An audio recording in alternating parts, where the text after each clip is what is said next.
Hey guys, welcome to government jobs Gyan YouTube channel. Guys, आज की इस वीडियो में हम बात करेंगे इंटेलिजेंस ब्यूरो के new recruitment notification online form apply process के बारे में। जी हाँ दोस्तों, इंटेलिजेंस ब्यूरो आईबी ने यहाँ पर junior intelligence officer grade second के 394 खाली पदों को भरने के लिए नोटिफिकेशन रिलीज कर दिया है। कैसे आप इस भर्ती में पार्टिसिपेट करने के लिए अपने फॉर्म अप्लाई कर सकते हो बिना कोई मिस्टेक किए हुए, इसकी पूरी जानकारी हम आपको स्टेप बाय स्टेप रजिस्ट्रेशन से लेकर प्रिंट तक इस वीडियो में देंगे। बस आपको इस वीडियो को स्किप के बिना शुरू से लेकर एंड तक देखना है। उसके बाद वीडियो पसंद आए तो इसे लाइक और शेयर कर दें। चैनल पर नए हो तो इसे सब्सक्राइब कर लें। साथ ही साथ आपको फॉर्म अप्लाई करते हुए जो भी प्रॉब्लम फेस हो रही है उन सभी का हल आपको इस वीडियो में मिल जाएगा। कैसे यहाँ पर आपको अपना रजिस्ट्रेशन करना है, क्वालिफिकेशन देनी है, अपने डॉक्यूमेंट अपलोड करने हैं, पूरी जानकारी आपको इस वीडियो में दी जाएगी। बस आपको एंड तक हमारे साथ इस वीडियो में बने रहना है। तो बिना कोई वक्त गंवाए चलिए शुरू करते हैं। आपको इस वीडियो के डिस्क्रिप्शन बॉक्स में हमारी वेबसाइट IND-sarkari-naukri.in के इस पेज का लिंक मिल जाएगा। यहाँ पर आपको इस भर्ती के रिगार्डिंग सभी डिटेल्स प्रोवाइड कर दी गई है। इंटेलिजेंस ब्यूरो आईबी ने यहाँ पर junior intelligence officer JIO grade second के 394 खाली पदों को भरने के लिए नोटिफिकेशन रिलीज कर दिया है। आप 23 अगस्त 2025 से 14 सितंबर 2025 तक अपने फॉर्म अप्लाई कर सकते हो। इंजीनियरिंग डिप्लोमा धारक कैंडिडेट अप्लाई कर सकते हैं, या फिर आपके पास BSc की डिग्री इलेक्ट्रॉनिक्स या फिर कंप्यूटर साइंस में या फिर फिजिक्स या फिर मैथमेटिक्स के अंदर होनी चाहिए, या फिर यहाँ पर बैचलर डिग्री आपके पास कंप्यूटर एप्लीकेशन जैसे कि BCA के अंतर्गत होनी चाहिए। आयु सीमा आपकी 18 से 27 साल रखी गई है। जनरल OBC EWS के लिए 650 रुपये फीस है। SC ST और PH कैंडिडेट को मात्र 550 रुपये फीस के रूप में जमा कराने होंगे, जो कि आप ऑनलाइन मोड और ऑफलाइन मोड दोनों तरह से यहाँ पर फीस पेमेंट कर सकते हो। सिलेक्शन आपका रिटन एग्जाम और इंटरव्यू के आधार पर होगा। ऑल इंडिया से आप ऑनलाइन मोड में अप्लाई कर सकते हो। उसके लिए आपको इस पेज को नीचे स्क्रॉल डाउन करते हुए इंपोर्टेंट लिंक सेक्शन में आना है। ऑफिशियल नोटिफिकेशन PDF लिंक पर क्लिक करके इस भर्ती के नोटिफिकेशन को ओपन कर लेना है और इसमें से आपको पूरी डिटेल रीड कर लेनी है। यहाँ पर आपको सभी डिटेल्स प्रोवाइड कर दी गई है, जैसे कि क्या पोस्ट का नाम है, कितनी उसके लिए नंबर ऑफ वैकेंसीज है, कौन सी कैटेगरी के लिए कितनी वैकेंसीज है, क्या आपका एलिजिबिलिटी क्राइटेरिया होना चाहिए, यहाँ पर कब से कब तक आप अप्लाई कर सकते हो। पूरी जानकारी इस नोटिफिकेशन में दे दी गई है। आप सभी डिटेल्स यहाँ से रीड आउट करें, उसके बाद अपने फॉर्म अप्लाई कर लें। फॉर्म अप्लाई करने के लिए भी आपको हमारी वेबसाइट के इसी पेज पर ही अप्लाई ऑनलाइन का लिंक दिया गया है। जैसे ही आप इस लिंक पर क्लिक करेंगे तो आपके सामने यहाँ पर इंटेलिजेंस ब्यूरो का ये पोर्टल ओपन होगा। गाइस, यहाँ पर अगर आपने पहले से रजिस्ट्रेशन कर रखा है तो आपको यहाँ पर लॉगिन का ये लिंक दिया गया है। आपको इस लिंक पर क्लिक करना है और अपनी डिटेल्स प्रोवाइड करते हुए आपको लॉगिन करके अपना फॉर्म अप्लाई कर लेना है। यहाँ पर सबसे पहले आपको अपनी यूजर आईडी एंटर करनी है, अपना पासवर्ड आपको एंटर करना है, ये कैप्चा कोड इस बॉक्स में एंटर करना है और उसके बाद लॉगिन की स्टेप पर क्लिक करते हुए अपने डैशबोर्ड में लॉगिन करके अपना फॉर्म अप्लाई कर लेना है। और अगर आप इस भर्ती के लिए फर्स्ट टाइम अप्लाई करने जा रहे हो तो सबसे पहले यहाँ पर आपको अपना रजिस्ट्रेशन करना होगा। उसके लिए आपको रजिस्टर के इस लिंक पर क्लिक करना है। आपके सामने यहाँ पर रजिस्ट्रेशन का फॉर्म ओपन हो जाएगा। अब यहाँ पर आपको अपनी बेसिक डिटेल्स प्रोवाइड करते हुए अपना रजिस्ट्रेशन करना होगा। सबसे पहले यहाँ पर आपको पोस्ट का नाम सेलेक्ट करना है, junior intelligence officer grade second. उसके बाद यहाँ पर गाइज आपको अपना फुल नेम एंटर करना है अपनी 10वीं की मार्कशीट के अकॉर्डिंग। फिर आप अपना मोबाइल नंबर यहाँ पर एंटर करें, उसे एक बार फिर से एंटर करके कंफर्म कर लें। अल्टरनेट कोई मोबाइल नंबर है तो वो आप एंटर कर दें, नहीं है तो इस कॉलम को खाली छोड़ दें। फिर यहाँ पर आपको अपना ईमेल एड्रेस एंटर करना है, उसे भी एक बार फिर से एंटर करके कंफर्म कर लेना है। और उसके बाद फिर यहाँ पर आपको जनरेट OTP के इस ऑप्शन पर क्लिक कर देना है। फिर आपके सामने ये कैप्चा ऑथेंटिकेशन पॉपअप शो होगा। यहाँ पर आपको ये कैप्चा कोड इस बॉक्स में एंटर करना है और उसके बाद फिर आपको सबमिट की स्टेप पर क्लिक कर देना है। फिर आपके रजिस्टर्ड मोबाइल नंबर और ईमेल आईडी पर OTP गए होंगे, वो OTP आपको यहाँ पर एंटर करने हैं और वैलिडेट के ऑप्शन पर क्लिक करके अपना मोबाइल नंबर और ईमेल आईडी आपको यहाँ पर वेरीफाई कर लेने हैं। उसके बाद गाइस यहाँ पर आपको आई एग्री के चेकबॉक्स को ओके करना है और फिर आपको ये कैप्चा कोड इस बॉक्स में एंटर करके रीवेरीफाई के इस ऑप्शन पर क्लिक कर देना है। फिर आपने पीछे अब तक जो डिटेल प्रोवाइड कराई है उसका प्रीव्यू यहाँ पर आपको शो कर दिया गया है। आपको इन्हें चेकआउट करना है, इनके सामने इन सभी चेकबॉक्सेस को ओके करना है और उसके बाद फिर आपको सबमिट की स्टेप पर क्लिक कर देना है। इस तरह से यहाँ पर आपका रजिस्ट्रेशन सक्सेसफुली कंप्लीट हो चुका है। आपको एक यूजर आईडी और पासवर्ड आपके आपके रजिस्टर्ड मोबाइल नंबर और ईमेल आईडी पर सबमिट कर दिए गए हैं। आपको उन्हें केयरफुली नोट डाउन करके रख लेना है फ्यूचर यूज के लिए। और यहाँ पर अब आपको अपना फॉर्म अप्लाई करने के लिए गो टू एप्लीकेशन की स्टेप पर क्लिक करना है। अब यहाँ पर आपका फॉर्म स्टार्ट हो चुका है। अब यहाँ पर आपको अपनी पर्सनल डिटेल प्रोवाइड करनी है। उसके बाद आपको अपनी कम्युनिकेशन डिटेल देनी है, फिर क्वालिफिकेशन और एक्सपीरियंस की डिटेल देनी है, फिर आपको अपने डॉक्यूमेंट अपलोड करने हैं, फीस पेमेंट करना है और अपना फॉर्म सबमिट कर देना है। तो यहाँ पर आपको कुछ चीज़ें आपकी ऑटोमेटिकली फिर मिल जाएगी जो आपने रजिस्ट्रेशन टाइम पे प्रोवाइड कराई थी। अब यहाँ पर गाइज आपको अपना जेंडर सेलेक्ट करना है, आप मेल हो या फिर फीमेल। उसके बाद आपको अपनी डेट ऑफ बर्थ यहाँ पर सेलेक्ट कर लेनी है इस कैलेंडर में से। फिर आपको अपनी नेशनलिटी सेलेक्ट करनी है इंडिया। अपनी कैटेगरी यहाँ पर आपको सेलेक्ट कर लेनी है। यहाँ पर अगर आप रिजर्व कैटेगरी से बिलोंग करते हैं तो फिर यहाँ पर आपको अपना कैटेगरी सर्टिफिकेट का नंबर देना होगा, कास्ट सर्टिफिकेट नंबर। किस डेट को वो इशू हुआ है वो डेट आपको सेलेक्ट कर लेनी है। फिर आपको इस पेज को नीचे स्क्रॉल डाउन करना है और यहाँ पर अब आपको अपने फादर का नाम एंटर करना है, मदर का नाम एंटर करना है। उसके बाद यहाँ पर आपको अपना मैरिटल स्टेटस सेलेक्ट कर लेना है, आप मैरिड हो या फिर अनमैरिड या फिर विडोर। आप अपने अकॉर्डिंग ऑप्शन सेलेक्ट करें। अपना रिलीजन यहाँ पर आप सेलेक्ट करें।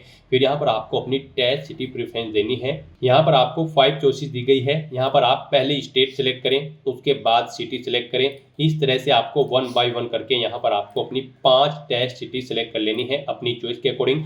यहाँ पर आप जिस सिटी को फर्स्ट नंबर पर प्रेफरेंस देना चाहते हैं उसे आप फर्स्ट नंबर पर सेलेक्ट करें। जिसे सेकंड, थर्ड, फोर्थ, फिफ्थ पर रखना चाहते हैं उसे आप क्रम से सेकंड, थर्ड, फोर्थ और फिफ्थ पर सेलेक्ट कर लें। इस तरह से अपनी टेस्ट सिटी देने के बाद फिर आपसे पूछा गया है कि क्या आप ई एक सर्विसमैन हैं। अगर है तो आप यस करेंगे और फिर उसकी डिटेल देंगे, जैसे कि ज्वाइनिंग डेट देनी होगी आपको सर्विस की, फिर जॉब छोड़ने की डेट आपको सिलेक्ट करनी होगी। इस तरह से यहाँ पर आपकी सर्विस के पीरियड कैलकुलेट करके आपको शो कर दिए जाएंगे। और अगर आप ई एक सर्विसमैन नहीं हैं तो आप नो ऑप्शन सेलेक्ट करें। फिर आपसे पूछा गया कि क्या आप स्पोर्ट पर्सन हैं। अगर हैं तो आप यस करेंगे, नहीं तो नो ऑप्शन सेलेक्ट करेंगे। आप यहाँ पर गवर्नमेंट सर्वेंट है या फिर डिपार्टमेंटल कैंडिडेट है आईबी के।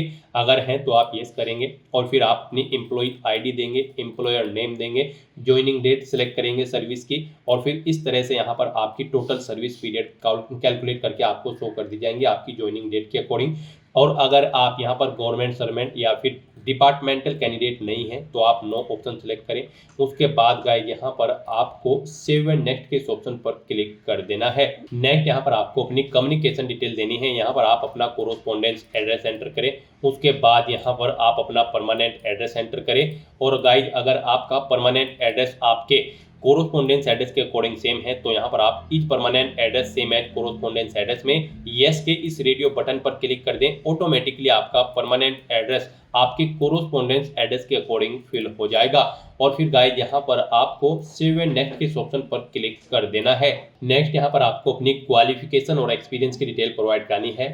गाइस इस भर्ती में पार्टिसिपेट करने के लिए आपके पास डिप्लोमा होना चाहिए इंजीनियरिंग की इन फील्ड्स में, जैसे कि इलेक्ट्रॉनिक्स या फिर इलेक्ट्रॉनिक्स एंड टेलीकम्युनिकेशन या फिर इलेक्ट्रॉनिक्स एंड कम्युनिकेशन में या फिर इलेक्ट्रिकल एंड इलेक्ट्रॉनिक्स में या फिर इंफॉर्मेशन टेक्नोलॉजी में या फिर कंप्यूटर साइंस में या फिर कंप्यूटर इंजीनियरिंग में या फिर कंप्यूटर एप्लीकेशन होनी चाहिए किसी गवर्नमेंट रिकॉग्नाइज्ड यूनिवर्सिटी या फिर इंस्टीट्यूट से।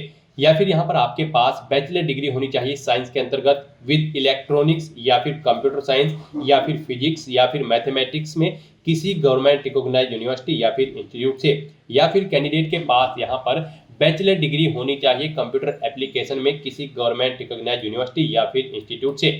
तो यहाँ पर आपको अपनी इसेंशियल क्वालिफिकेशन चेकआउट करने के बाद अब अपनी क्वालिफिकेशन की डिटेल प्रोवाइड करनी है। तो यहाँ पर अब आपको सबसे पहले अपनी 10वीं क्लास की डिटेल प्रोवाइड करनी है। यहाँ पर आपको बोर्ड का नाम देना है या काउंसिल का जिससे आपने अपनी 10वीं क्लास पास आउट की है। पासिंग ईयर आप यहाँ पर सिलेक्ट करें।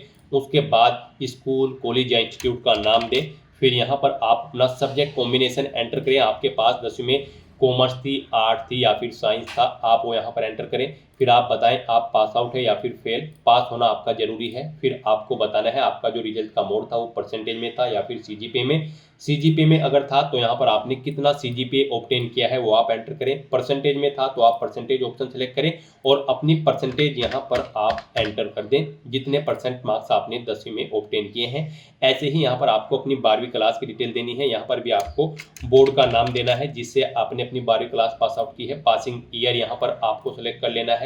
इंस्टीट्यूट, कॉलेज का नाम यहाँ पर देना है जिससे आपने अपनी 12वीं क्लास पास आउट की है। सब्जेक्ट का कॉम्बिनेशन क्या था आपके पास 12वीं में, साइंस, कॉमर्स या फिर आर्ट, आप अपने अकॉर्डिंग ऑप्शन सेलेक्ट करें।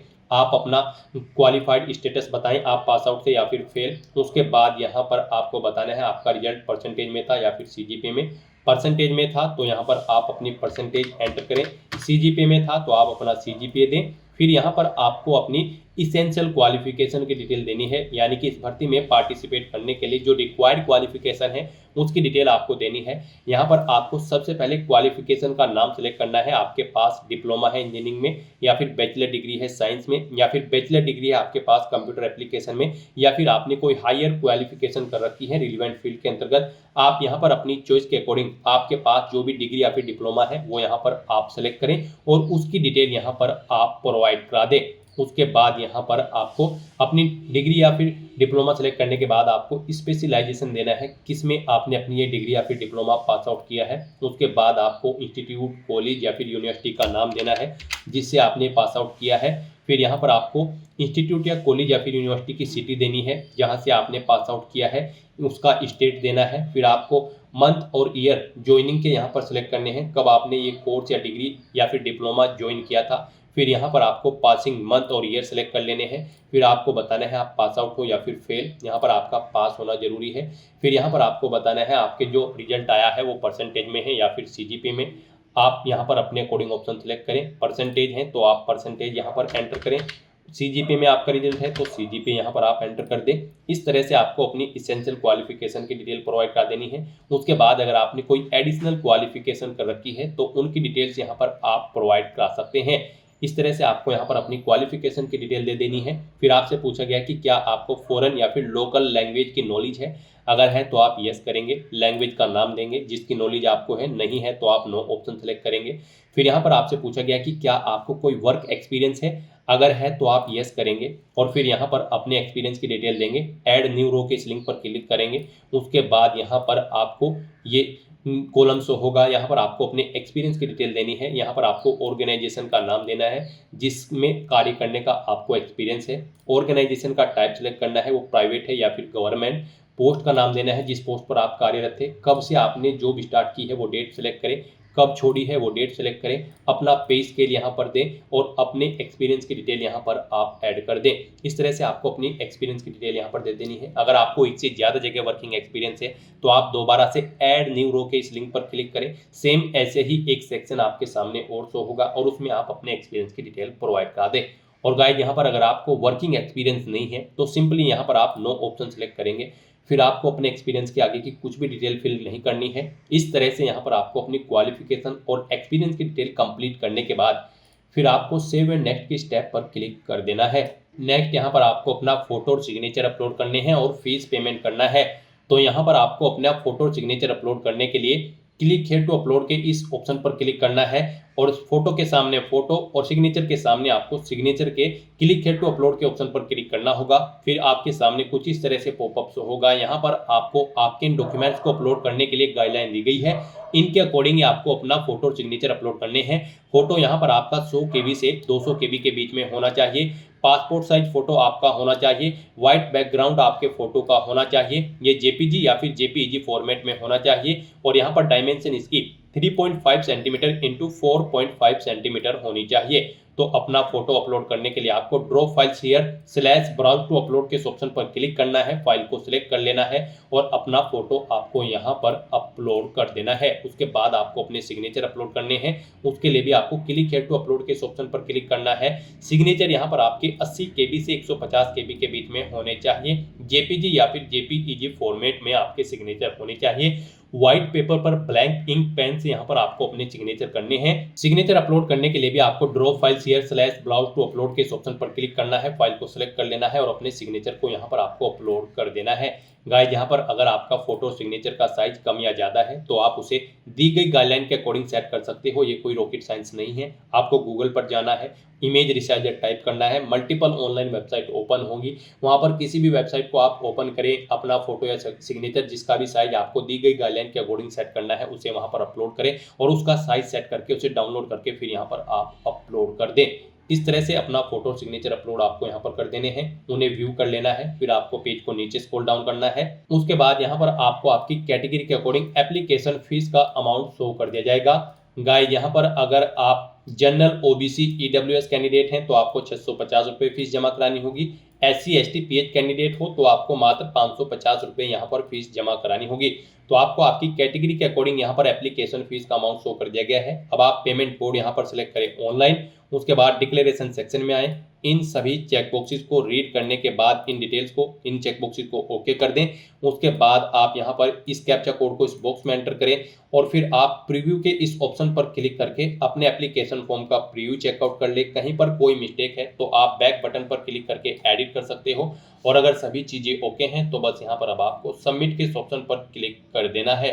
अब यहाँ पर आपको अपना फीस पेमेंट करना है। फीस यहाँ पर आप नेट बैंकिंग के through, debit card, credit card के थ्रू या फिर यूपीआई के माध्यम से अपना फीस पेमेंट कर सकते हो। यहाँ पर आपके लिए सबसे इजी और बेस्ट ऑप्शन यूपीआई का रहेगा। आप यूपीआई के ऑप्शन पर क्लिक करें और अपना फीस पेमेंट प्रोसेस कर दें। यहाँ पर यूपीआई के ऑप्शन पर क्लिक करने के बाद आपके सामने कुछ इस तरह से इंटरफेस शो होगा। अब यहाँ पर आप ऑप्शन सेलेक्ट करें, आप अपनी यूपीआई आईडी के थ्रू फीस पेमेंट करना चाहते हैं या फिर क्यूआर कोड के। यूपीआई आईडी अगर आप ऑप्शन सेलेक्ट करते हैं तो यहाँ पर आप अपनी यूपीआई आईडी एंटर करें, नरेशन एंटर करें, कितना फीस अमाउंट यहाँ पर आपको पे करना है, और फिर गाइड आपको यहाँ पर कंफर्म के इस ऑप्शन पर क्लिक करते हुए अपना फीस पेमेंट कर देना है। और अगर आप यहाँ पर क्यूआर कोड के थ्रू फीस पेमेंट करना चाहते हैं तो यहाँ पर आप क्यूआर कोड के ऑप्शन पर क्लिक करें, फिर आपके सामने ये क्यूआर कोड शो होगा। आप इसे अपने यूपीआई से स्कैन करें और अपना फीस पेमेंट कर दें। सक्सेसफुली फीस पेमेंट करने के बाद यहाँ पर आपका एप्लीकेशन फॉर्म सबमिट हो जाएगा। उसके बाद आपको अपने एप्लीकेशन फॉर्म का एक हार्ड कॉपी प्रिंट आउट ले लेना है फ्यूचर यूज के लिए, फ्यूचर रेफरेंस के लिए। तो दोस्तों ऐसे आप intelligence bureau junior intelligence officer grade 2 के 394 खाली पदों को भरने के लिए अपने फॉर्म अप्लाई कर सकते हो बिना कोई मिस्टेक किए हुए। आज की इस वीडियो में बस इतना ही। आई होप ये वीडियो आपको पसंद आई होगी। अगर पसंद आई हो तो इसे लाइक और शेयर करें। चैनल पर नए हो तो इसे सब्सक्राइब कर लें। Thanks for watching.